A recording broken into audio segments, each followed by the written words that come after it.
Desde o amanhecer da ciência da guerra, quando a batalha se tornou mais do que dois grupos simplesmente lutando até que um fosse aniquilado, os exércitos há muito reconhecem a importância de capturar o terreno elevado. Alcançar esse objetivo oferece aos comandantes a capacidade de supervisionar e dominar a terra circundante, além de proporcionar uma posição mais vantajosa para a defesa contra um ataque iminente. No século XX, o terreno elevado estava mais alto do que nunca, pois a humanidade começou a dominar a arte do voo motorizado. Um capítulo significativo na história da guerra moderna no século XX é de como o avião passou de inícios bastante humildes como algo de uma curiosidade ou até mesmo uma moda para uma verdadeira necessidade de travar uma guerra bem-sucedida. Trilhões e trilhões de dólares foram gastos e continuam a ser gastos para produzir as aeronaves mais sofisticadas que o mundo já viu, a fim de dominar o inimigo através do uso do poder aéreo. No entanto, parte do uso do poder aéreo é negar ao inimigo o uso de seus próprios ativos de aviação de combate. Este é o domínio do caça de superioridade aérea. Aviões de guerra cujo único propósito é limpar os céus de aeronaves adversárias, para que as aeronaves amigas possam realizar suas tarefas de conduzir reconhecimento, realizar tarefas de transporte e, claro, obliterar o inimigo no chão com bombas. Como muitas armas do século XX e além, o caça de superioridade aérea nasceu na arena da Primeira Guerra Mundial e nos céus sobre a lama e o sangue das trincheiras. No episódio de hoje, vamos examinar alguns dos primeiros experimentos em combate aéreo nos primeiros dias do conflito e como eles evoluíram até que, finalmente, os alemães conseguiram alcançar, pela primeira vez na história, a supremacia aérea sobre os aliados. Esta é a história do flagelo Fokker e a primeira batalha pela supremacia aérea. Bem-vindo às guerras do mundo.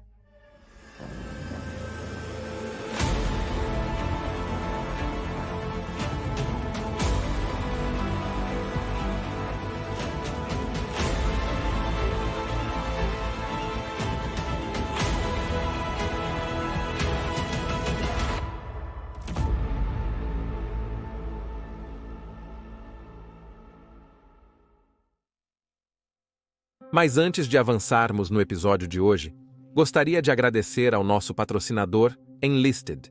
Enlisted é um jogo de tiro multiplayer da Segunda Guerra Mundial que se concentra em ser verdadeiramente autêntico, garantindo que você não se sinta como se estivesse em uma aula de história, mas sim em um jogo cheio de ação. Enlisted está disponível em qualquer console de jogos que você preferir, incluindo PC, Xbox Series X e 5 Xbox One e PlayStation 5 e 4 com suporte total. Também é completamente gratuito para jogar, então você pode baixar o jogo hoje mesmo e começar a jogar. Nós realmente gostamos de poder jogar campanhas específicas, incluindo a invasão da Normandia, mas há muitas outras para escolher, incluindo a batalha por Moscou. Enlisted tem uma ótima capacidade de personalização, onde você pode escolher as armas, equipamentos e veículos com os quais joga, e montar esquadrões para se complementarem e se tornarem ainda mais fortes. O jogo é gratuito e tem um ótimo conteúdo histórico, ao mesmo tempo que permanece envolvente para jogar com armas e veículos realistas para desbloquear conforme você joga. Use nosso link na descrição para começar a jogar gratuitamente hoje,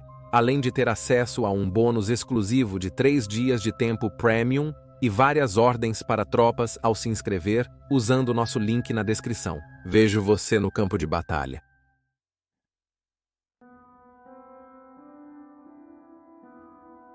Dado o quão entrelaçado o avião está no mundo moderno, é difícil imaginar o quão nova era essa invenção quando a Europa foi incendiada em 28 de julho de 1914. O histórico primeiro voo dos irmãos Wright, em 17 de dezembro de 1903, foi há pouco mais de 10 anos. E ainda assim agora se esperava que o avião participasse do maior choque de impérios por mais de um século. Todos os principais combatentes formaram serviços de voo dedicados dentro de seus exércitos e marinhas para lidar com as máquinas, mas grande parte de seus inventários mal podia voar. E muitas vezes eram mais semelhantes a protótipos ou designs experimentais do que a aeronaves testadas e aprovadas. Muitos, e não sem algum mérito, ainda consideravam a aeronave muito imatura para participar da guerra no verão de 1914, mas, no entanto, os pioneiros da aviação militar da época estavam ansiosos para demonstrar seu potencial e foram aos céus em busca do inimigo. O papel principal previsto para as aeronaves era o de reconhecimento e nos primeiros meses da guerra, que naquela época ainda era fluida por natureza, a velocidade com que podiam cobrir o terreno e sua visão de olho de Deus os tornavam ativos inestimáveis. Eles rapidamente provaram seu valor, e mais aeronaves foram encomendadas dos fabricantes, mas havia aqueles que pensavam que poderiam assumir um papel mais agressivo. Desde a sua concepção inicial, houve um impulso para armar o avião, com até mesmo os irmãos Wright esboçando versões de sua histórica aeronave, equipada com uma metralhadora em 1903. Em 1914, armamentos muito leves começaram a aparecer, como bombas de 9 kg jogadas pelo piloto ou seu observador. Mas essas muitas vezes impunham penalidades de desempenho incapacitantes nas primeiras aeronaves. Com tantos começando a encher os céus acima da vasta linha de trincheiras, sendo cavadas da costa belga ao sul da França, era inevitável que máquinas de lados opostos se encontrassem. As primeiras missões eram realizadas com aviadores tendo pouco mais do que uma pistola ou um rifle de ação por ferrolho para atirar em uma aeronave inimiga, com a obtenção de um único acerto sendo cerca de 10% habilidade e 90% sorte. De fato, a primeira vitória aérea alcançada por um piloto sobre outro ocorreu em 25 de agosto, quando Peter N. Nesterov, do Exército Imperial Russo, colidiu com uma aeronave austro-húngara após disparar todo o seu estoque de munição de pistola no alvo. A colisão resultante matou ele e os 2 austro-húngaros que pilotavam a aeronave-alvo. Obviamente, tal tática não era um método aceitável de destruir aviões inimigos, e isso levou a alguns experimentos bizarros. Provavelmente o mais conhecido deles foi quando alguns pilotos russos experimentaram rebocar uma âncora para prender aviões alemães.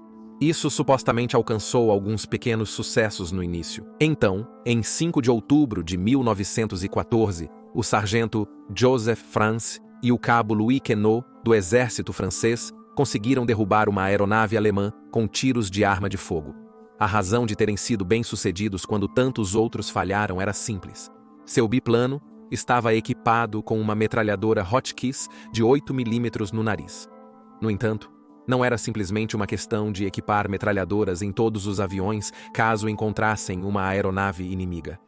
Muitos não conseguiam carregar o peso da arma e de sua munição, levando a demandas crescentes por máquinas novas e mais poderosas. Havia também a questão da mira. A grande maioria das aeronaves eram do tipo trator, com a hélice na frente da aeronave, mas isso significava que ao atacar outra aeronave no hemisfério frontal, qualquer metralhadora no avião tinha que ser disparada ao redor do arco da hélice, para que o piloto não a atirasse fora, transformando sua máquina em um planador. Portanto, a mira era extremamente difícil, e por isso a maioria das aeronaves era equipada com uma arma na cabine traseira, montada em um pivô. Embora isso proporcionasse um bom campo de tiro em todas as direções, exceto diretamente à frente, exigia que a aeronave estivesse se movendo para longe do alvo ao disparar. Uma desvantagem óbvia, já que um inimigo poderia simplesmente se desviar enquanto o piloto tentava colocar seu observador em uma boa posição de tiro. Alternativamente, havia aeronaves do tipo Pusher, como o Voisin de France e Quenaud. Esses não tinham o problema de disparar ao redor da hélice, permitindo que um piloto e observador atacassem de frente.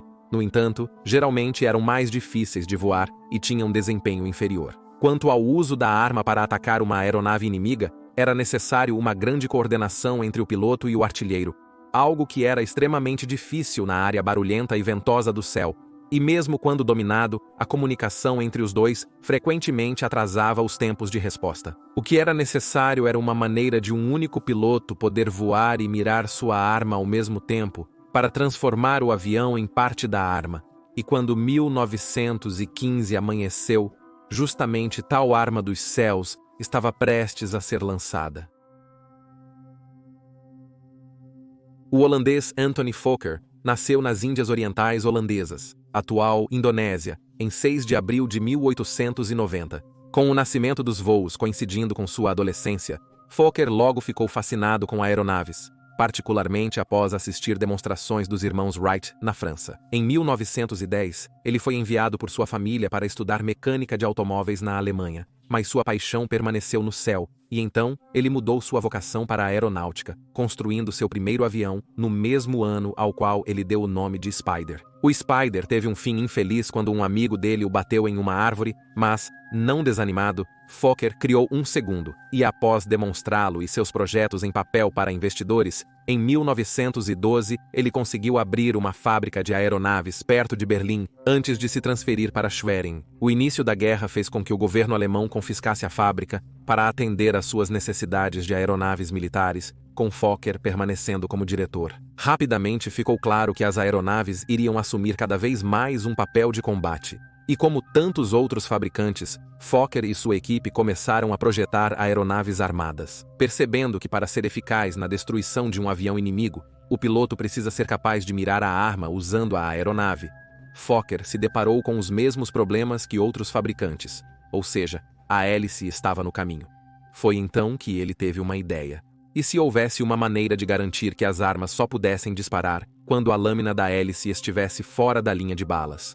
Dessa forma, o piloto poderia mirar a arma como no solo e mirar, direcionando a aeronave. Na verdade, não era uma ideia totalmente nova. E um punhado de engenheiros tanto na França quanto na Alemanha havia produzido patentes e até protótipos para tais dispositivos, para essencialmente sincronizar a hélice e a arma, mas nenhum havia sido feito para funcionar. O piloto francês Roland Garros e o engenheiro Raymond Saunier foram forçados a desistir de seus esforços para criar tal mecanismo, e em vez disso, recorreram ao uso de cunhas blindadas na hélice que desviariam quaisquer balas que a atingissem. Usando essa nova hélice, Garros derrubou 3 aviões alemães em abril de 1915, mas depois foi abatido atrás das linhas alemãs. Observando o sucesso de Garros, as autoridades alemãs procuraram replicar o design da hélice com cunha blindada, acreditando que esta era a solução para o seu problema. Mas, em vez disso, criou uma série de outros problemas. Primeiramente, as cunhas blindadas eram muito fracas para serem eficazes na proteção da hélice contra a munição alemã mais potente, que as atingiria em sua velocidade máxima. E mesmo que não fossem, os franceses descobriram que após alguns segundos de fogo, sua eficácia era significativamente reduzida, o que significa que a arma ainda representava um perigo para a hélice, e elas teriam que ser substituídas após cada combate. Além disso, o peso dessas cunhas diminuía o desempenho da hélice, e, portanto, da mesma forma, a velocidade geral da aeronave. Embora Fokker fosse um dos engenheiros abordados para replicar as cunhas para aeronaves alemãs, ele não ficou impressionado com elas. Ele achou o trabalho de engenharia descuidado e ineficiente. Então, 48 horas depois, ele apresentou às autoridades alemãs uma alternativa: seu próprio design para um sistema de sincronização. O design de Fokker funcionava de maneira diferente dos esforços anteriores, pois em vez de tentar interromper o disparo da arma, a arma só poderia ser disparada se 2 fatores estivessem em jogo. O gatilho estava pressionado e a hélice estava livre. Se eles não estivessem, então todo o mecanismo não funcionaria, permitindo que a hélice passasse antes que todos estivessem no lugar novamente e a arma pudesse retomar o disparo. Acreditava-se que ele projetou o sistema do zero durante essas 48 horas, talvez inspirado por restos do design de Saunier deixados na aeronave de Garros. Mas agora é amplamente aceito que ele já estava trabalhando nisso antes do abate de Garros. A história sendo fictícia quando contada na biografia de Fokker anos depois. Devidamente impressionado com a proposta, o alto comando alemão solicitou uma demonstração. E então, Fokker começou a instalar seu design em 2 monoplanos de um único assento Fokker Machin-Koka, que sua empresa vinha produzindo para o exército alemão. Ao projetar a série M5 de monoplanos, Fokker se inspirou fortemente no Marine Saunier H francês, e de fato, em várias ocasiões, os britânicos e franceses os confundiram com aeronaves amigas quando apareceram na frente ocidental, enfatizando ainda mais a influência do Morane. Como no design original, a cauda e os elevadores eram todos móveis, usando torção de asa para controlar a aeronave em voo, enquanto a potência era derivada de um motor rotativo de 7 cilindros de 80 cavalos de potência, uma versão licenciada do motor francês Gnome Lambda. Fokker detestava imensamente este motor, descrevendo-o como complicado, pouco confiável, difícil de operar e consumindo uma quantidade enorme de gás e óleo para produzir relativamente pouca potência. Mas naquela época, era com o que ele tinha que trabalhar. Para alcançar a sincronização entre a arma e a hélice, Fokker conectou o mecanismo ao motor por meio de um came que movia duas hastes quando a arma precisava parar de disparar. Inicialmente, Fokker demonstrou a eficácia do mecanismo, substituindo a hélice por um disco de madeira, no qual foram feitas duas marcas para onde teriam sido as lâminas da hélice. Após disparar a arma, o disco foi perfurado com buracos por toda a volta, exceto onde as hélices foram pintadas. O exército alemão, então, exigiu demonstrações de voo, e Fokker levou 2 aviões equipados com seu mecanismo para Stene, no nordeste da França, ocupada pelos alemães, onde em 13 de junho de 1915, ele realizou ataques aéreos contra alvos terrestres na frente de oficiais de linha de frente anteriormente céticos. Mais demonstrações foram feitas na frente, inclusive na frente do príncipe herdeiro Wilhelm, filho do Kaiser Wilhelm, que comandava o 5º Exército. Para influenciar ainda mais os pilotos da linha de frente, que se esperava que voassem o novo avião e sua arma em combate, o tenente Otto Parschall se juntou a Fokker durante a demonstração. No entanto, apesar do sucesso dessas demonstrações, ainda havia um sentimento incômodo entre muitos oficiais de que o design de Fokker só pareceria bom em um campo de tiro e que não resistiria aos rigores do combate. Portanto, eles exigiram um teste real, um contra os britânicos e os franceses, onde toda dúvida seria apagada para sempre.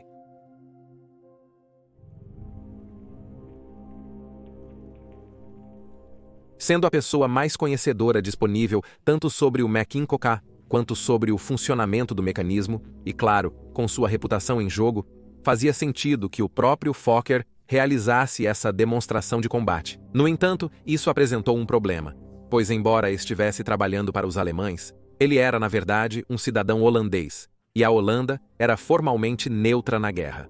Ignorando isso, ao longo de uma semana, Fokker, vestindo um uniforme alemão e com documentos de identidade falsos, começou a voar com sua aeronave, no que poderia ser considerado as primeiras verdadeiras patrulhas aéreas de combate, no primeiro verdadeiro caça do mundo. Ele permaneceu sobre as linhas alemãs caso fosse abatido ou sofresse uma falha mecânica que pudesse entregar seu design revolucionário aos aliados ocidentais, em vez de procurar batedores britânicos ou franceses olhando para as trincheiras alemãs. As contas diferem sobre o que exatamente aconteceu durante esses voos. Alguns afirmam que ele não conseguiu encontrar nenhuma aeronave para atirar, enquanto outros dizem que ele avistou um humilde batedor francês de 2 lugares cruzando as linhas alemãs. Ele manobrou para atacar de cima, quando de repente se viu incapaz de puxar o gatilho em outra aeronave com 2 seres humanos a bordo. Portanto, ele deixou a aeronave francesa continuar seu voo sem ser desafiada, e quando pousou, teria dito a um colega que deixaria o assassinato para os próprios alemães. Exatamente qual é verdadeiro não está claro. Fokker então retornou à sua fábrica em Schwerin, mas deixou para trás seus protótipos armados, que foram colocados nas mãos de 2 pilotos que logo se tornariam lendas nos anais da história da aviação, Oswald Bulke e Max Emmelmann. Ambos os homens eram entusiastas da nova aeronave e começaram a desenvolver táticas para seu uso. No entanto, seria outro piloto que reivindicaria o mérito de conseguir a primeira vitória no Mac-Incoca usando o equipamento de sincronização de Fokker. O tenente Kurt Wintgens vinha de uma orgulhosa família militar prussiana e mal havia concluído seu treinamento de voo quando se encontrou no controle da aeronave revolucionária em 1º de julho de 1915. O piloto de 20 anos já era bastante único no exército alemão, sendo o único aviador formalmente autorizado a usar lentes corretivas. Durante o final da tarde, Wintgens vagou sobre a linha francesa, onde avistou um avião de reconhecimento francês Type L Parasol de 2 lugares. Relembrando a batalha em uma carta para um amigo que ele escreveu no dia seguinte, Wintgens disse: "Eu tinha voado para a frente algumas vezes, sem ver um oponente até ontem à noite, quando o grande momento chegou. Hora 6 horas. Local, a leste de Lunaville. Altitude entre 2.000 e 2.500 metros. De repente percebo um monoplano à minha frente, cerca de 300 metros mais alto. No mesmo momento, ele já havia mergulhado à minha frente, disparando ferozmente sua metralhadora decentemente. Porém, ao mergulhar na direção contrária imediatamente, ele errou completamente. Após 4 ataques, alcancei sua altitude em uma grande curva, e agora minha metralhadora falou um pouco. Ataquei a uma distância tão próxima que nos olhamos face a face. Após meu 3º ataque, ele fez a coisa mais estúpida que poderia fazer. Fugiu. Virei a caixa no local e o tive de uma vez, lindamente em minha mira a fogo rápido, por cerca de 4 segundos, e o nariz dele desceu, eu pude segui-lo até 500 metros. Então, infelizmente, fui alvejado do chão com muita intensidade, a luta sendo muito além das linhas francesas. Como aconteceu, o avião francês, apesar de estar danificado, conseguiu pousar em segurança, no entanto, porque as autoridades alemãs não puderam confirmar sua reivindicação. Vingens não foi creditado com a vitória nem um segundo que ele alcançou 3 dias depois. Vingens teria que esperar até 15 de julho, quando ele se envolveu e abateu outro tipo L para ser formalmente creditado com a primeira vitória, usando o equipamento de sincronização de Fokker. Vingens alcançaria ainda outra primeira vez alguns meses depois, quando ele abateu Victor Chapman, o primeiro piloto americano a ser morto na guerra. Ele mesmo foi abatido em 25 de setembro de 1915, após alcançar 19 vitórias em combate aéreo, 14 no caça de Fokker. Poucos do lado aliado, neste momento inicial, apreciaram o que Wittgens havia iniciado em julho de 1915. Foi o início do que eles lembrariam como a Praga de Fokker, e o que a história lembra como a primeira batalha pela superioridade aérea sobre um campo de batalha. Uma nova era na guerra acabara de começar. De volta a Schwerin, Fokker agora tinha que lidar com pedidos para seu revolucionário novo design. Inicialmente, os M5S restantes em construção foram reformulados para o novo design armado, antes que os primeiros exemplos construídos especificamente fossem produzidos. Estes, diferindo de seus antecessores por terem suas asas movidas da alta posição do ombro para mais abaixo, tornando-os monoplanos de asa média. Eles também diferiam no fato de que a metralhadora Parabellum NG-14, montada nos protótipos, que se mostrou bastante problemática, foi substituída pela metralhadora Spandau Infanterie Maschinengewehr 08 de 7,92 mm. Ainda alimentado pelo motor U0, ele tinha uma velocidade máxima de 130 km por hora, apenas marginalmente mais rápido do que a maioria dos batedores de 2 lugares pilotados pelos britânicos e franceses, que seriam a principal presa desse tipo. Dado o quão revolucionária era a nova aeronave, não parecia adequado continuar a referi-las pela antiga designação. E então, uma nova foi aplicada, a E1, com o E representando Eindecker, que significa monoplano. Os pedidos para o E1 colocaram uma enorme carga sobre as equipes de fabricação da Fokker, que não só tinham pedidos do exército alemão, mas também do exército austro-húngaro. Como se isso não fosse estressante o suficiente para o holandês, ele também estava enfrentando uma ação legal do engenheiro August Euler, que alegava que, tendo patenteado a ideia de sincronizar uma arma com a hélice de uma aeronave em 1912, Fokker basicamente a havia roubado e estava recebendo todo o amplo reconhecimento. A produção lutou para atender à demanda e os Eindeckers saíram aos poucos de Schwerin para as unidades de voo da linha de frente, apesar de Fokker expandir sua equipe. Quando a aeronave chegou à frente, ainda havia algum debate sobre a melhor maneira de empregá-las. Eventualmente, decidiu-se atribuir um pequeno número de Eindeckers às unidades de reconhecimento, geralmente um único exemplo para cada 6 de que outra aeronave foi designada. Dado que não havia um programa formal de treinamento para combate aéreo, nos primeiros meses de seu emprego, os pilotos mais experientes se revezavam para pilotar o Eindecker entre seus deveres regulares, passando o conhecimento de suas experiências para seus camaradas a fim de construir um pool de especialização. Oswald Belk se tornaria um mestre no campo do combate aéreo nesse período, não apenas por sua pontuação, mas por sua habilidade de formalizar e depois ensinar os métodos que havia aprendido em campo. A primeira vitória de Belk veio 3 dias após o primeiro encontro de Wittgen, mas não foi em um Eindecker. Em vez disso, em 4 de julho de 1915, ele estava voando em um Albatros C-1 junto com seu observador, quando avistaram outro scout francês do tipo L Parasol e conseguiram derrubá-lo. Não seria até 19 de agosto que ele aumentaria exponencialmente sua contagem com os Eindeckers, quando derrubou um biplano britânico, e mais 5 aeronaves cairiam diante de suas armas antes do final do ano. Uma conquista extraordinária, dado o quão ineficaz tinha sido o combate aéreo anteriormente. Belk acabaria por formar as primeiras regras para o combate aéreo, muitas das quais continuam a ser verdadeiras hoje. Seu Dicta Belsi, como era referido, exigia, entre outros, que os pilotos garantissem a vantagem antes de atacar, mantivessem o sol atrás deles, se o oponente mergulhasse neles, não fugissem, mas lutassem, e sempre levassem adiante seu ataque. Belsi, Immelmann, Vintgens e outros pioneiros iniciais do combate de caça, logo começaram a aperfeiçoar a fórmula de engajar os aviões britânicos e franceses. Sempre que possível, eles se envolveriam por trás e acima do alvo, e isso lhes dava mais tempo para alinhar seus tiros do que de qualquer outro quarto, onde o alvo seria muito mais difícil de mirar. Dado que os observadores dos biplanos muitas vezes tinham suas próprias armas, a surpresa também era um ingrediente-chave, pois apenas um tiro de rifle sortudo poderia atingir um componente vital do motor no Eindecker, ou pior, o ainda mais vital piloto. A semelhança do Eindecker com seu ancestral Morane certamente ajudou, pois os pilotos aliados continuaram a confundir ocasionalmente o avião alemão com um aliado. Mesmo que o piloto e o observador do alvo vissem o Eindecker atacante perseguindo-os por trás, com os mecanismos revolucionários de Fokker ainda sendo um fator relativamente desconhecido entre os britânicos e franceses, muitos de seus aviadores realmente se sentiam seguros vendo o avião alemão atrás deles, acreditando que sua própria hélice estava bloqueando seu fogo. Essa falsa sensação de segurança durou até que as balas começaram a rasgar sua fuselagem.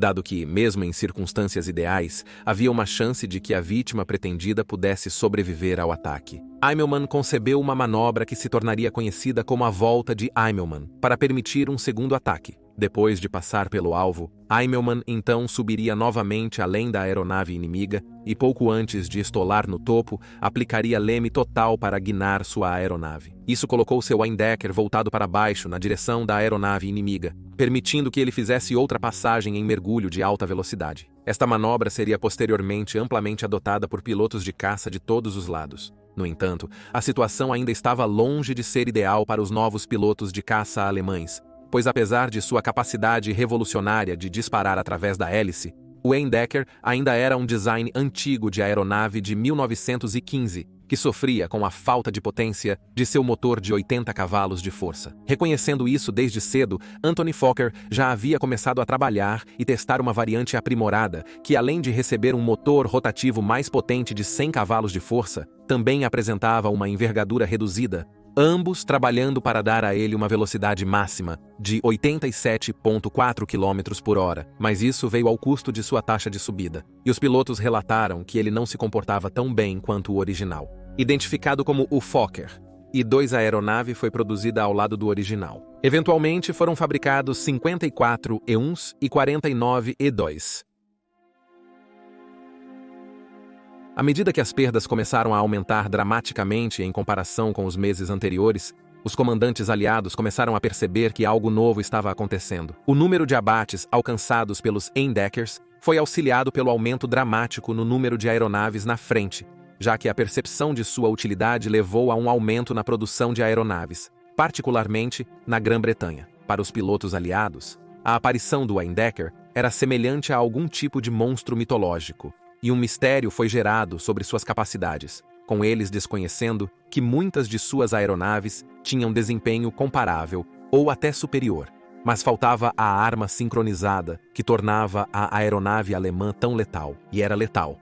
Entre julho e dezembro de 1915, os Eindeckers foram responsáveis por um número anteriormente sem precedentes de 84 máquinas aliadas destruídas. Em resumo, onde os Eindeckers operavam, os alemães tinham quase total controle do ar. Eles haviam alcançado a supremacia aérea. Em outubro de 1915, os comandantes britânicos começaram a expressar preocupações de que seus pilotos estavam receosos de voar perto das linhas alemãs, onde os Eindeckers eram conhecidos por operar, e solicitaram que algo fosse feito. Com milhares de homens sendo massacrados na terra de ninguém abaixo, as preocupações de um punhado comparativamente pequeno de aviadores encontraram pouca simpatia dos oficiais superiores, que responderam com exigências de que cada homem cumprisse seu dever. Muitos aviadores aliados, portanto, começaram a tomar as coisas em suas próprias mãos, adaptando rudemente suas aeronaves para combate aéreo ou desenvolvendo táticas para proteção cooperativa. Metralhadoras foram colocadas em aeronaves nunca destinadas ao combate, como o britânico BE-2C, estas sendo anguladas para longe da hélice,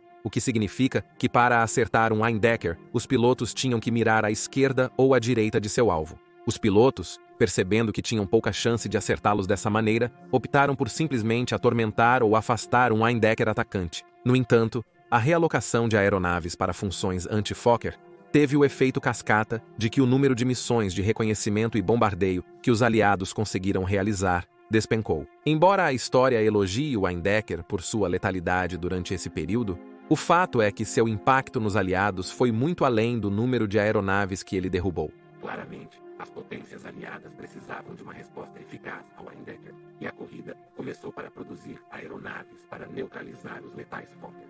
A falta de sua própria versão do mecanismo de sincronização significava que eles tinham que aperfeiçoar os métodos já empregados. Trabalhando para a empresa francesa Newport, o designer de aeronaves Gustave Delage desenvolveu o Newport 11, que apresentava uma única metralhadora Lewis fixada no topo da asa superior para disparar sobre a hélice. Embora um pouco desajeitado, um piloto habilidoso poderia se tornar tão letal quanto os Eindeckers, uma vez acostumado a operar uma arma dessa maneira. Os britânicos, por sua vez, introduziram o Royal Aircraft Factory F2, um novo tipo de aeronave empurradora com uma tripulação de 2 armada com uma ou até 2 metralhadoras que podiam ser giradas em direção a um alvo. Isso foi seguido eventualmente pelo Airco DH-2, novamente outro tipo de empurrador, mas que era muito mais refinado que o FI-2. Este era um caça de um único assento, equipado com uma metralhadora Lewis de tiro fixo para a frente, e possuía desempenho superior em todos os aspectos,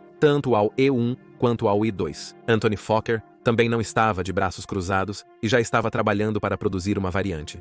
I-3 de sua aeronave até o final de 1915. O 3 apresentava o motor mais potente do 2 aprimorado, maior capacidade de combustível e uma asa redesenhada e mais eficiente. O E-3 se tornaria a variante definitiva do Eindecker, e 249 seriam produzidos, mas infelizmente para os alemães, a introdução dos novos batedores aliados significava que, entrando em 1916, sua vantagem estava sendo lentamente corroída. Embora alguns E-3 vissem uso prolongado na frente oriental contra a Rússia nas mãos dos alemães e do exército otomano, as aeronaves russas, sendo geralmente inferiores às máquinas de seus aliados ocidentais, em 1916, a situação havia mudado a tal ponto que agora eram os Eindeckers que estavam sendo massacrados sem piedade. O golpe final no caixão do tipo veio perto do final daquele mês, quando apareceram os primeiros caças britânicos operacionais com suas próprias engrenagens de sincronização. Novamente, tendo reconhecido isso, mesmo enquanto o trabalho estava em andamento no E-3 Fokker, estava projetando uma versão ainda mais poderosa e capaz. O AE-4 era essencialmente um Fokker I-3 alongado e era alimentado por um motor rotativo de 14 cilindros em 2 fileiras de 160 cavalos de potência.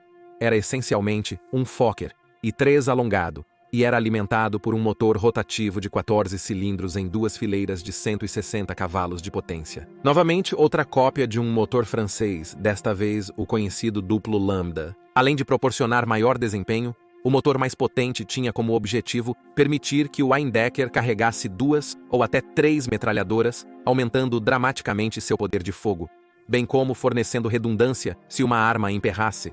Um acontecimento comum na época que faria qualquer um dos Eindeckers anteriores ter que fugir do combate. No papel, o OE-4 era essencialmente um Fokker E-3 alongado e era alimentado por um motor rotativo de 14 cilindros em 2 fileiras de 160 cavalos de potência.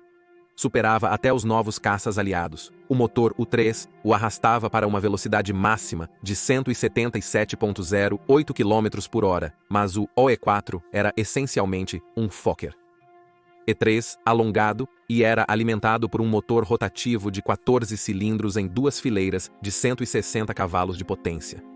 Era uma aeronave problemática. O motor mais potente, na verdade, causava uma redução na agilidade, um fator que estava se tornando cada vez mais apreciado nos combates entre aeronaves, que os pilotos comparavam a uma briga de cães. Também foi descoberto que, após apenas algumas horas de uso, o motor começava a perder sua eficiência, o que significa que era extremamente pesado para manutenção, algo que estava fora de questão no campo. 49 E-4s foram produzidos, e sua introdução foi lenta, o que significa que, quando o último foi entregue em dezembro de 1916, já estava obsoleto. E mais uma vez, um agradecimento rápido à Enlisted por patrocinar o episódio de hoje. Não se esqueça de conferir o jogo usando nosso link abaixo para obter um ótimo bônus para começar do jeito certo.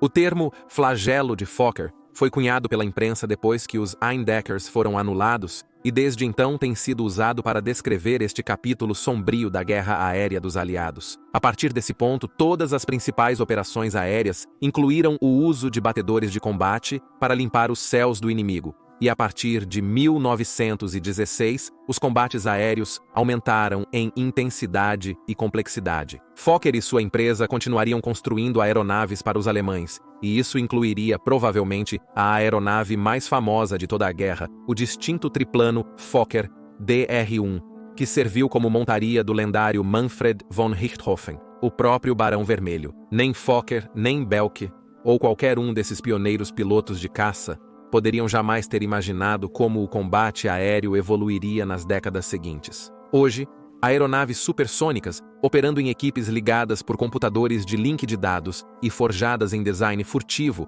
para torná-las difíceis de detectar, podem explodir aeronaves inimigas do céu a distâncias muitas vezes além da visão de um piloto. E agora, nos anos finais do primeiro quarto do século XXI, estamos à beira de caças não tripulados, voando ao lado de seus equivalentes tripulados, dobrando o poder de fogo de um piloto, atuando como um chamariz ou, se necessário, se sacrificando para salvar o piloto vivo, e tudo começou com Fokker e os Eindeckers.